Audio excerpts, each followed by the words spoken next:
Air beriak tanda tak dalam, air tenang seperti berlian. Izinkan saya di sini mengucapkan salam untuk para hadirin sekalian. Assalamualaikum warahmatullahi wabarakatuh.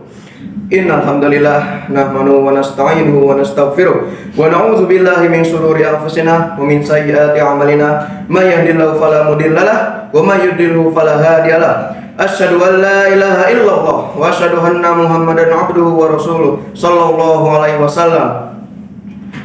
Yang pertama-tama, marilah kita ucapkan puji serta syukur kita kehadiran Allah Subhanahu wa taala karena kita masih diberikan beribu-ribu nikmat sehingga kita bisa menghadiri pada kesempatan kali ini. Dan yang kedua, salawat serta salam semoga tercurah limpahkan kepada baginda besar kita yaitu Nabi Muhammad sallallahu alaihi wasallam. Karena beliaulah yang telah membawa kita dari zaman jahiliyah hingga zaman Islamiyah sampai saat ini. Dan untuk para pengikutnya yang insya Allah mendapatkan syafaat di akhirat kelak nanti. Amin ya rabbal alamin. Izinkan saya di sini untuk memberikan sebuah pidato. Namun sebelum itu saya ingin berkenalkan diri saya sendiri. Perkenalkan, nama saya Hirzi Yusrian Syuhada. Saya mewakili dari sekolah SMK Taib Nurus ingin mengikuti lomba berpidato yang diselenggarakan oleh Polres Metro Kota Bekasi yang dipimpin oleh Bapak Polres dan jajaran juri sekalian.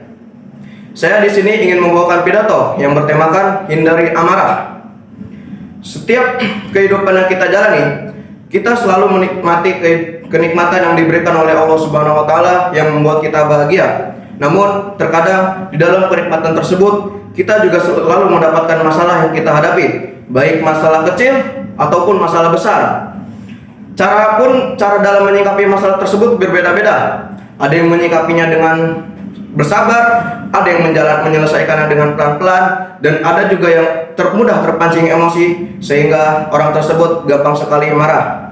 Diriwayatkan dalam hadis sahih Bukhari yang diriwayatkan oleh Abu Hurairah radhiyallahu anhu disebutkan anna rajulan qala lin nabiyyi sallallahu alaihi wasallam ausini, yang artinya ada seorang laki-laki yang berkata kepada Nabi Muhammad SAW, "Ya Nabi, berikanlah kami nasihat." Lalu Nabi pun menjawab, "La taghdab," yang artinya jangan marah. Mungkin sangat simpel perkataan yang diberikan oleh Rasulullah SAW. Pria tersebut menanyakan kembali sampai 3 kali. Lantas Nabi Muhammad SAW menjawab dengan konsisten seperti jawaban pertama yang ia sebutkan tadi, "La taghdab," jangan marah. Hadis riwayat Bukhari. Dalam sebagian ulama berpendapat keutamaan dalam keistimewaan dalam diri kita sendiri yang harus kita jaga ialah menahan amarah kita. Karena dalam diriwayatkan sebuah hadis yang diriwayatkan oleh Ibnu Badal menjelaskan bahwa mengontrol diri sendiri itu lebih berat dibandingkan mengontrol musuh.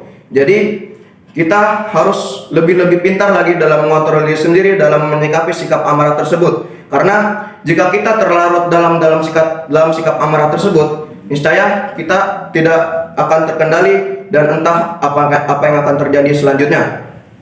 Lantas, efek-efek apa sajakah yang akan ditimbulkan ketika kita sedang marah? Contoh kecil saja seperti ini. Ketika kita diperjantain oleh teman kita, namun kita tidak terima.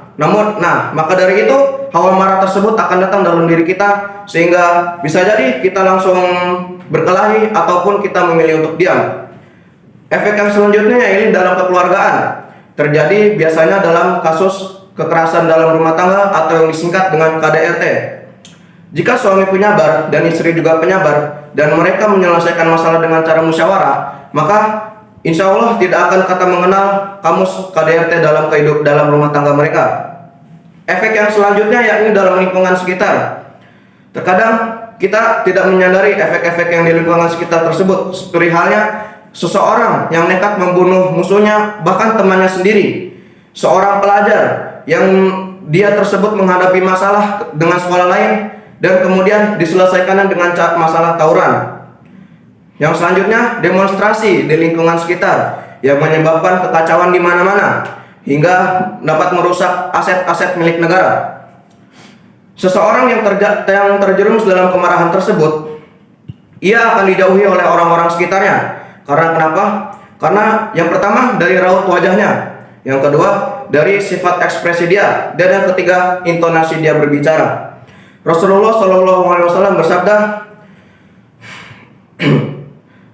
laisa syadidu bisur'ah, innama syadidul lazi yamliku nafsahu indal ghadab. Yang artinya, orang kuat bukanlah orang yang pandai bergulat, namun orang kuat ialah orang yang pandai mengontrol kepribadiannya dalam menyelesaikan amarahnya. Hadis riwayat Bukhari. Saya di sini akan memberikan tips and trick bagaimana kita cara menyelesaikan atau memedamkan rasa amarah tersebut. Yang pertama ialah kita hendaknya membaca ta'awudz. Dan yang kedua, hendaknya kita berwudu. Diriwayatkan dalam hadis Ahmad dan Abu Dawud dijelaskan bahwa kemarahan itu datangnya dari syaitan, dan syaitan terbuatnya dari api. Api hanya bisa padam dengan air. Maka jika diantara kalian tersebut marah, hendaknya berwudulah. Hadis riwayat Ahmad dan Abu Dawud. Yang ketiga ialah duduk.